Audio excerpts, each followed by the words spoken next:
Uncle 150 रुपए का है ना ये? जी ओके, देखो हो गए। ठीक। Okay thank you.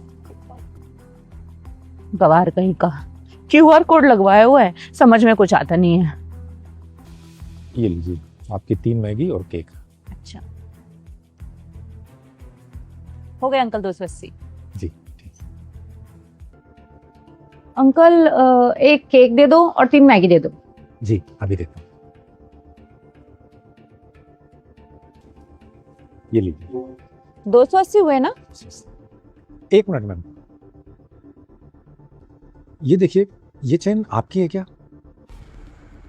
हाँ ये तो मेरी चेन है, आपको कहाँ मिले? मैं कब से ढूंढ रही थी इसे। कल मैं दुकान बंद करके जा रहा था तो यहाँ पड़ी हुई थी।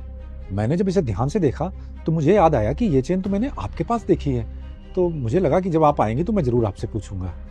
हाँ ये मेरी है, बहुत महंगी चेन है ये अंकल, आपका बहुत बहुत धन्यवाद। हाँ मैडम, महंगी क्यों नहीं होगी, बिल्कुल महंगी होगी। और महंगी है तभी तो 2 साल से मेरी पत्नी भी ऐसी चेन मांग रही है, लेकिन आज तक मैं उसे चेन बनवा के नहीं दे पाया। अब इस छोटी सी दुकान से क्या उसे चेन दे पाऊंगा इस महंगाई के ज़माने में। लेकिन कल जब मुझे ये चेन मिली तो एक बार तो मेरे मन में भी पाप आ गया। मुझे लगा कि मैं ये चेन अपनी पत्नी को दे देता हूँ तो वो बड़ी खुश हो जाएगी, क्योंकि वैसे तो मैं बनवा नहीं पाऊंगा। तो आपने दी क्यों नहीं उन्हें? अरे नहीं मैडम, जिसकी चीज़ खोती है और जिसके पैसे जाते हैं, तकलीफ तो उसके दिल से पूछो कि कितनी होती है। अब आपने अपने मेहनत के पैसों से इसे खरीदा होगा और इस चेन को बनवाने में कितनी मेहनत की कमाई आपने खर्च की होगी ये तो आप ही जानती हैं, दूसरा क्या जाने।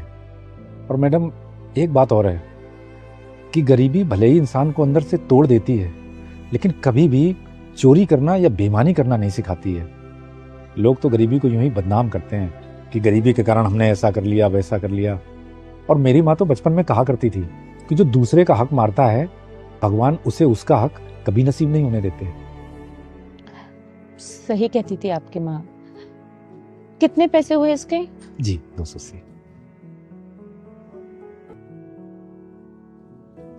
Thank you.